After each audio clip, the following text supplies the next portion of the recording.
A trama ocorre na França, durante o reinado de Catarina de Médicis, época marcada pela reforma protestante. A igreja e a rainha se viam ameaçadas por essa nova crença. Sendo assim, uniram-se para extinguir a nova fé do solo francês. Durante essa época, vivia sobre as margens do Baixo Reno a família Bettencourt de La Chapelle, que eram protestantes, conhecidos por serem estudiosos do Evangelho, portadores de edificantes qualidades morais, dedicados às obras de caridade em torno de sua região. O patrono da família era o conde Carlos Felipe I, e a sua mulher era a amável condessa Carolina.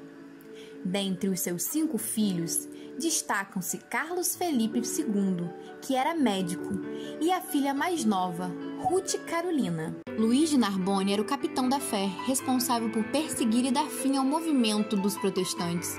Ele recebe uma denúncia contra os Bettencourt de La Chapelle, alegando que os mesmos eram protestantes. Para apurar a denúncia, questiona o seu pai adotivo, Monsenhor de B.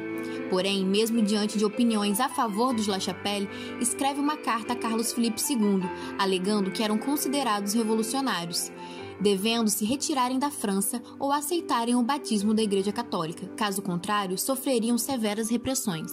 Carlos Felipe II responde à carta dizendo que não aceitava as recomendações. Então, a família, prevendo as perseguições, decidiram permanecer em suas terras e morrer em favor do Evangelho.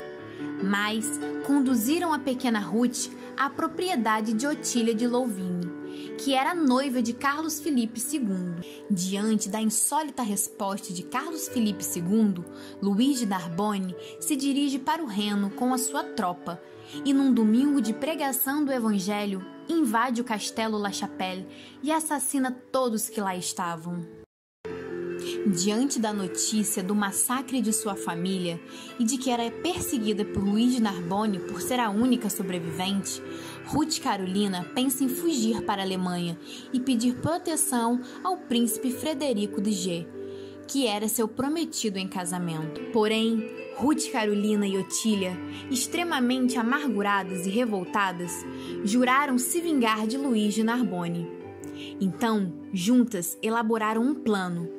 Ruth tomaria a identidade de Otília, que estava à beira da morte, e partiria para Paris, aonde se infiltraria na corte de Carolina de Médicis para intrigar e se vingar de Luís de Narbonne. Ruth Carolina chega a Paris, se torna dama de Catarina de Médicis, conquista e casa-se com Luís de Narbonne. Esse apaixona-se perdidamente por sua esposa e desiste de ser religioso. Ruth, por sua vez, se vitimizava e, quando vacilava em sua vingança, evocava o espírito de Otília. Como era médium, podia vê-la, senti-la e ouvi-la.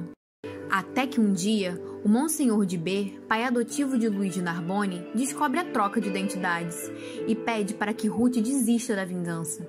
Mas ela confessa estar apaixonada por seu marido, mas concorda em fugir. Luís de Narbonne, ao descobrir toda a verdade, continua com seu amor cego, amando Ruth Carolina e acreditando ser amado. Após essa conversa, Ruth escreve à rainha Catarina, a fim de incriminar Luís de Narbonne, finalmente alcançando a vingança pretendida. Na carta, ela diz que ele faz parte de um complô que pretendia matar o rei e conquistar o trono.